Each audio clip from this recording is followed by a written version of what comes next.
markaan qoraalkan Facebook kusoo qoray aan walwalka ka qabo in ay jirto xog sheegaysa in guddigii baarlamaaniga ahaa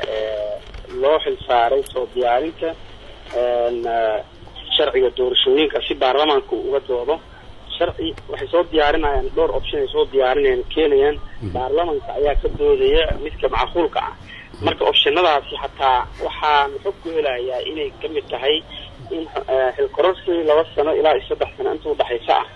meesha la keeni doono taas oo ay madaxda qaranka ay aad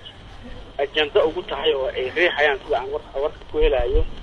marka haddii xilqororsi aan banaanka la soo istaagno macnaheeduna la sheegay inay noqonayso baarlamaanka xilqororsanaya kursiga madaxweynahana si oo tabarucaada ama maxay ahaato discounted ah ama maxay ahaato suubis ah ayaa asaguna xilkiisa automatic u noqonaya uu helayaa inta xildhibaanada golaha shacabka ay heleen asagana madaxweynaha uu helayaa marka meeshaas waxay noqonaysaa wixii annaga ku soo doortay shaqadeena loo igmaday inaan ag marnay inaan isku bedelnay dictators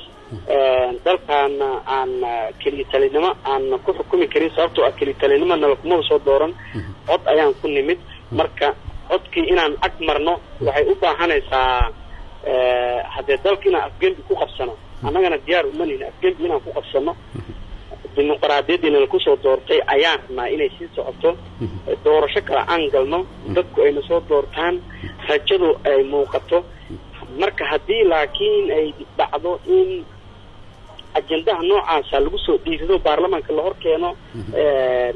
iyadoo lagu sababaynayo sababa amni awgeed haddii doorashada ay dhacaysa la yiraahdo waa inay u dhacdaa qof iyo cod haddii qof iyo cod la waayana ay noqotaa dadka hadda xilka sii hay ayaa sii haynaya waxay noqonaysaa in meel ka dhac ummadda Soomaaliyeed aan u geysanay hawshiina loo doortay ag marnay ayna ku tahay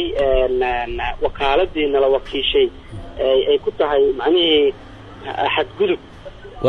waa fahmay inkastoo xildhibaanta haddana xoogaal inaad tahay loo badinayaa yeetaa cidda arrintan gadaal ka riixaysa ee wada waxaan aaminsanahay in fila Soomaaliya ay arrintan wado ayadoo rabta in shacabka Soomaaliyeed ay qaataan xildhibaanada federaalka ah la iska soo hormariyo kaarka xildhibaanada la isticmaalo golihii shacabka kororsaday ayaga cod u qaaday la yiraahdo kadibna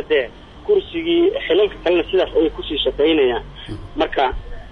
mana ahan wax dadku ay naga qaadanayaan ma ahan dalkana inaan u horseedno dagaal sukayo kala qori in isku qaato xabad meesha looga saaro inaan sababnay tagaysa marka taas diyaar uma ahi xildhibaano badan oo aniga igu aragtay aan waa huba inay jiraan guddiga qaybihiisa kala duwan waa ogahay inay isku jiraan guddiga waan ognahay inay isku jiraan dad kaar la soo dhaxmarinaya laga yaabo in hidden agenda loo soo dhiibay ay ku shaqeynayaan inay ku jiraan guddiga waa laga yaabaa laakiin waa guddiga dad badan oo difaaci doono inay ku jiraan aragtida ah in doorasho dalkan uu ka dhaco aragtida inay dad difaaci doono inay ku jiraan waa huba taas ayaana ku garabsiin doonaa dadka Soomaaliyeed midaas ayay nagu doorteen taas ay nagu garabsiin doonaan marka dadka riixaya waa fila Soomaaliya sidaan anaga tuusanahay inkastoo banaanka aan laga soo istaagin laakiin waan dareemi karnaa meesha waxa ka socda marka wali sidaad sheegayso fila Soomaaliya arrinta ku ag tahay mise guddigu ay soo gaarto shaqada hawshaasa bilaabataba shaqo guddi hadda official ay u qabanayaan oo in doorasho la kororsada ma jirto